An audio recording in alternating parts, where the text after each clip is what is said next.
Gracias, presidenta. Decía la letra de una vieja canción que son malos tiempos para la lírica. Lo eran entonces cuando se escribió esta canción y lo son ahora. Pero, sin embargo, ni existe la paz completa, ni tampoco existe la guerra total. Siempre hay momentos también para la esperanza. Esta reforma que debatimos llega con un acuerdo unánime de todos los grupos de las Cortes de Aragón y se ha tramitado en este Congreso con el acuerdo unánime de todos los grupos parlamentarios y es previsible que todos los grupos voten a favor.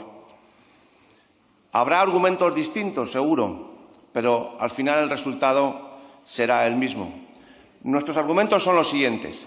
Esta reforma del Estatuto de Autonomía de Aragón sobre la eliminación de los aforamientos de los miembros de las Cortes y del Gobierno de Aragón para que fueran juzgados por el Tribunal Superior de Justicia de Aragón o, en su caso, el Tribunal Supremo, en línea con lo que se ha venido aprobando en ocasiones anteriores respecto a otros estatutos autonómicos y la fijación de un número mínimo de diputados con representación en Cortes, concretamente 14 por provincia, era imprescindible.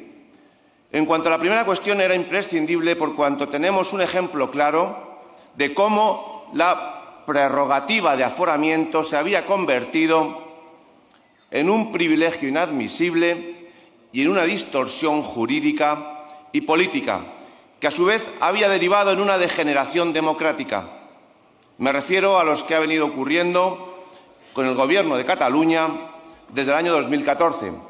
Una primera consulta ilegal mereció solo la condena del entonces presidente del Gobierno catalán por desobediencia por parte del Tribunal Superior de Justicia de Cataluña, librándole de la pena de prisión por malversación de fondos públicos, cuando posteriormente así se reclamaron por parte del propio Tribunal de Cuentas, porque esos fondos públicos se habían usado de forma indebida en esta consulta.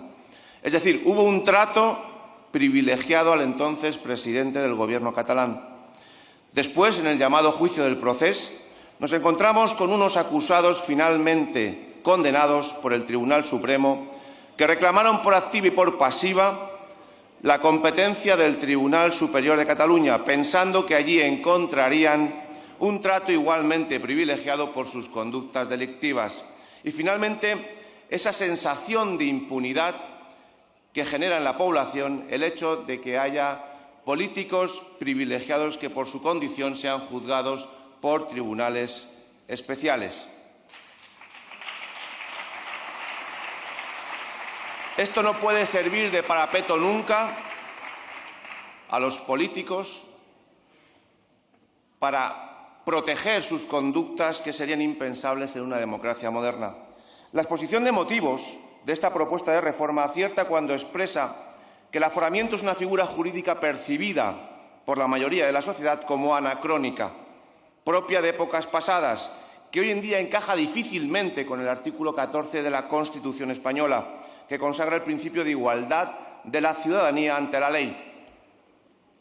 Pero esta exposición de motivos no ha sido tan clara para advertir un detalle importante, que la eliminación de los aforamientos no deja de ser más que una recuperación plena del Estado de la competencia para juzgar y ejecutar lo juzgado, de acuerdo con las reglas que le son de aplicación al resto de españoles.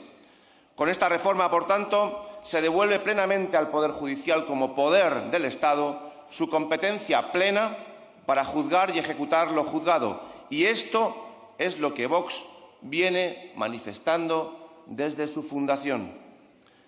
En cuanto a la segunda cuestión, objeto de reforma, es igualmente claro que la despoblación no puede suponer nunca una anulación de toda capacidad política representativa y de influencia de una provincia, por lo que igualmente nos parece adecuada esta reforma en este punto. Muchas gracias. Muchas gracias, señor Fernández.